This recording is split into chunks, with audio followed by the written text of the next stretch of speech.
President Trump isn't holding back, blasting those who buy into what he calls a hoax, even calling some of his own supporters weaklings for caring about the Epstein controversy.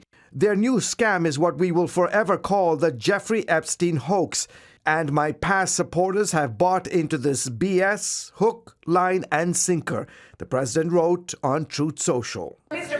President, I know you want to... And he didn't stop there. Here's the president's reaction from the Oval Office Wednesday. It's all been a big hoax. It's perpetrated by the Democrats, and some stupid Republicans and foolish Republicans fall into the net. And so they try and do the Democrats' work. The Trump administration promised full release, but few details have come out, and Democrats accuse the administration of having something to hide.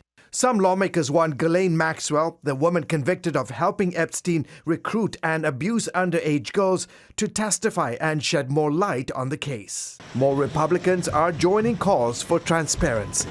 You need to have all of the credible information released for the American people to make their decision. We trust the American people. This cell phone video captures a tense moment inside a Stonebridge High School locker room. Three boys appear surprised when a biological female student who identifies as a male records their private conversation on a cell phone. At the center of the debate, Policy 8040, adopted by the school board in 2021.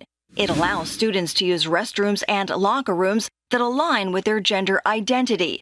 School policy also strictly bans recordings in these spaces. I think there's boys across the entire country that feel like this and are terrified to speak up because look what happens. While the transgender student received in-school suspension for the recording, the district also launched a Title IX investigation into the three boys, two Christians and a Muslim, who say their objections are rooted in religious beliefs. We believe that God made male and female, and there's no in between. Title IX prohibits sex-based discrimination in federally funded schools. Violation can carry serious consequences for students. An angry crowd packed a recent school board meeting to speak out. It is a travesty that three boys are under investigation right now for simply expressing unease about undressing in front of a girl.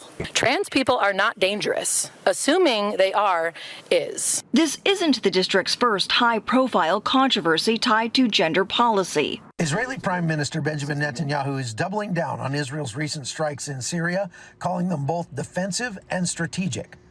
The attacks came after days of brutal fighting in Sweda between Syrian regime forces and Druze militias. Israeli warplanes struck key regime installations, including the Syrian Defense Ministry in Damascus. We have a commitment to keep the southwestern Syria area as a demilitarized zone on the Israel border. We will not allow a situation to return where a second Lebanon is established there, and we are also committed to protecting the Druze residents. In Gaza, Israel is under renewed scrutiny after an IDF tank fire accidentally hit the only Catholic church in Gaza, killing 3 people. The IDF says Hamas had been operating nearby, but confirmed civilian casualties. I say this with the same breath. The Army does everything to prevent harm to innocent people. Every case like this is thoroughly investigated. President Trump reportedly pressured Netanyahu directly over the incident. Hours later, Netanyahu issued a public statement expressing regret.